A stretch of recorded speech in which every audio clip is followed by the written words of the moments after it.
بسم اللہ الرحمن الرحیم۔ السلام علیکم ناظرین۔ قوموں کے تعارف کے سلسلے میں آج جس قوم کا ذکر لے کے آپ کی خدمت میں حاضر ہوا ہوں وہ قوم اپنے رہن سہن، تہذیب و اقدار اور ثقافت میں بھی اپنے ارد گرد موجود تمام اقوام سے بہت ہی مختلف ہے۔ وہ قوم ہے بلوچ قوم۔ یوں تو بلوچ قوم پر بہت ساری کتابیں لکھی جا چکی ہیں۔ اس ویڈیو میں بلوچ قوم کی مختصر تاریخ کا ذکر کروں گا۔ بلوچ قوم کے کل 650 قبیلے ہیں، جن کو بلوچ قوم کی سب کاسٹ یا برانچز بھی کہا جا سکتا ہے۔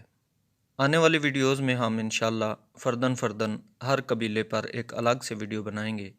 اس لیے آپ سے گزارش ہے کہ اگر ہمارا چینل ابھی تک سبسکرائب نہیں کیا تو ہمارے چینل کو لازمی سبسکرائب کریں تاکہ آپ کو آنے والی ویڈیوز مل سکیں۔ سکنی اعتبار سے بلوچ قوم وادی بلوچ کے رہنے والے ہیں۔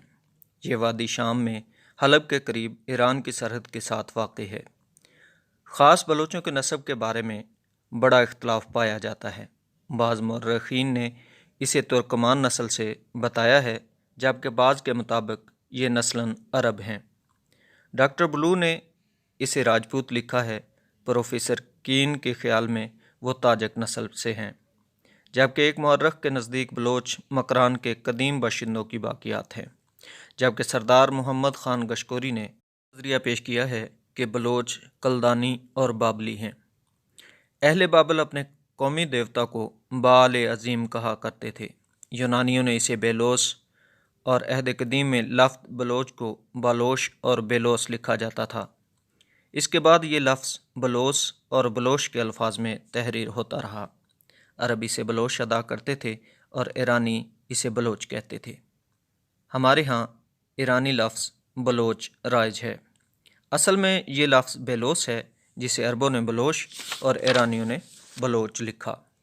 خود بلوچوں کے پاس ایک نظم کے سوا کوئی قدیم مواد موجود نہیں۔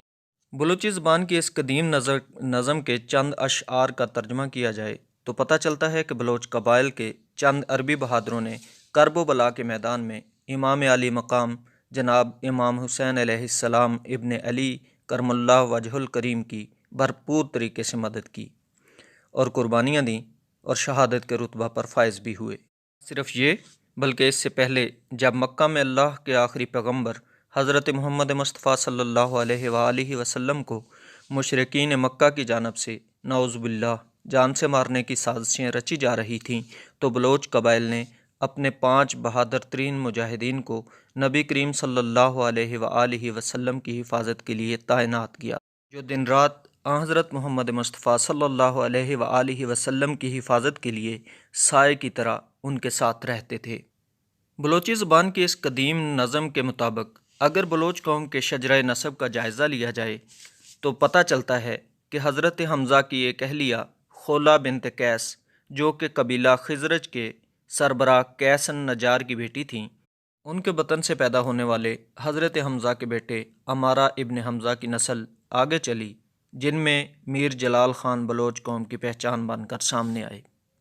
ایک روایت کے مطابق اہل بابل اپنے قومی دیوتا کو بال یعنی عظیم اور عرب اسے بلوس بلایا کرتے تھے، جس کا مطلب بلند تاج کے ہیں۔ اہل فارس کے لیے حرف صاد بولنا مشکل تھا، اس لیے انہوں نے بلوس کو بلوچ کہنا اور لکھنا شروع کر دیا، جو آج تک رائج ہر زبان میں استعمال کیا جاتا ہے۔ صرف بلوچ قبائل ہی اتنے قدیم نہیں بلکہ بلوچی زبان آج بھی پاکستان کے بلوچ، ایران کے سیستان، کردستان اور خلیج فارس کی ریاستوں میں بولی جاتی ہے۔ یہ زبان فارسی سے پہلے رائج ہند یورپی خاندان السنا کی ایک شاخ ہند ایرانی زبان کا حصہ بھی ہے۔ بلوچ خالص عربی مگر سلجھے ہوئے قبائل تھے۔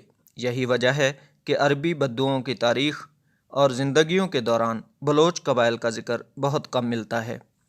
بلوچ قبائل عام طور پر اکیلے مگر انتہائی سلیقے سے زندگیاں گزارنے کے عادی تھے۔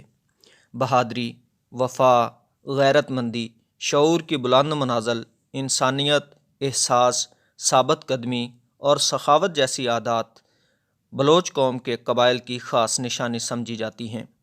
ناظرین، آج بھی جب 2 مارچ کو بلوچ یوم ثقافت مناتے ہیں تو نہ صرف پاکستان بلکہ بھارت، سعودی عرب، بحرین، دبئی، مسقط، افغانستان اور ایران میں بھی بلوچ اپنی موجودگی کا بھرپور طریقے سے اظہار کرتے ہیں، بلکہ ان کی ثقافت کے رنگ آج بھی دوسری قوموں سے بلوچ قبائل کو ممتاز کرتے ہیں۔ کہا جاتا ہے کہ جب بلوچ اپنے سردار میر جلال خان کی سربراہی میں کرمان کے مختلف اضلاع میں رہ رہے تھے تو سیاسی انتشار کی وجہ سے بلوچ کرمان چھوڑ کر سیستان چلے گئے۔ پھر سردار جلال خان اپنے 44 قبیلوں کو ساتھ لے کر مکران کی طرف بڑھا۔ یوں بلوچوں کی مکران میں اکثریت کی وجہ سے مکران کو بلوچستان کا نام دے دیا گیا۔ بلوچ قوم کی آمد سے قبل مکران پر منگول حکومت کیا کرتے تھے، جن کو بلوچ سردار نے بدترین شکست دی۔ مقامی آبادی کی وفاداریاں بھی بلوچوں کو آسانی سے میسر آ گئیں، کیونکہ مقامی لوگ منگول حکمرانوں کے ظلم و ستم سے بے حد تنگ تھے۔ اور یہ بھی ایک مسلمہ حقیقت ہے کہ جلال خان کی آمد سے پہلے بھی مکران میں بہت سے بلوچ آباد تھے جو خانہ بدوشوں کی سی زندگی گزار رہے تھے۔ سردار جلال خان نے اپنی حکومت قائم کر کے بلوچوں کو قومیت کا احساس دیا اور قبائلی نظام کو مضبوط بنیادوں پر استوار کیا۔ 15ویں صدی عیسوی میں بلوچوں کے 2 قبیلوں رند اور لاشاری نے ساتھ ساتھ وسطی بلوچستان کی طرف پیش قدمی کی، تو جو لوگ ان کے مقابلے پر آئے یا تو وہ مار دیے گئے یا انہوں نے اطاعت قبول کر لی۔ آخر میر چاکر خان رند کے عہد میں سارا بلوچستان بلوچوں کے قبضہ اقتدار میں آ گیا۔ یہاں ان کی حکومت قائم ہو گئی۔ میر چاکر خان رند ایک عظیم سردار تھے۔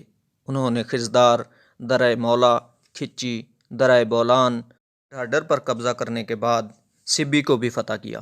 اس کے بعد قبائلی حسد کی وجہ سے رند اور لاشاریوں میں جنگ چھڑ گئی اور یہ جنگ تقریباً 30 سال تک جاری رہی، اور اس جنگ کا نتیجہ یہ نکلا کہ کئی بلوچ قبائل سندھ اور پنجاب کی طرف ہجرت کرنے پر مجبور ہو گئے۔ اس طرح بلوچ منتشر ہو گئے، جس سے بلوچوں کا بہت زیادہ نقصان ہوا۔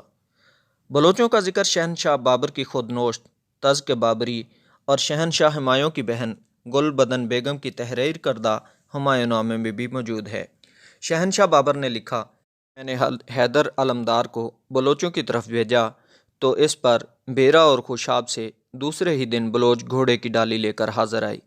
ایران جاتے ہوئے شہنشاہ ہمایوں بلوچستان سے گزرا۔ جب وہ نوشکی پہنچا تو ایک بلوچ سردار ملک خطی نے اسے پناہ دی اور اگلے دن ہی اسے ایران کی سرحد تک بحفاظت چھوڑ کر آیا۔ شاہ نے انعام کے طور پر اسے ایک انمول ہیرا دیا۔ جب شہنشاہ ہمایوں نے تخت دہلی کے لیے ہندوستان پر چڑھائی کی تو اس کے لشکر میں 40,000 بلوچ جوان تھے، جن کا سپہ سالار میر چاکر خان رند کا بیٹا میر شاہداد خان رند تھا۔ بلوچ قوم آج بھی دنیا کے مختلف ممالک میں اپنا مضبوط وجود رکھتی ہے، اور بلوچوں کے کئی اہم اور مضبوط قبائل آج بھی اپنا ایک خاص نام اور مقام رکھتے ہیں۔ پاکستان کا شاید ہی کوئی ایسا ضلع یا شہر ہو جہاں پر بلوچ قوم آباد نہ ہو۔ پاکستان اور ہندوستان، ایران، افغانستان کے علاوہ دنیا کے دیگر ممالک میں بھی کثیر تعداد میں پائے جاتے ہیں۔ ناظرین، امید کرتے ہیں کہ بلوچ قبائل کی تاریخ کے حوالے سے ہماری یہ ویڈیو آپ کو بہت پسند آئی ہوگی۔ انشاءاللہ آنے والی ویڈیوز میں بلوچ قوم سے تعلق رکھنے والے ہر قبیلے کی ایک الگ سے فردن ویڈیو بنائی جائے گی۔ آخر میں آپ سے درخواست ہے کہ ہمارے چینل کو سبسکرائب کریں تاکہ آنے والی ویڈیوز آپ کو مل سکیں۔ بہت شکریہ۔ اللہ حافظ۔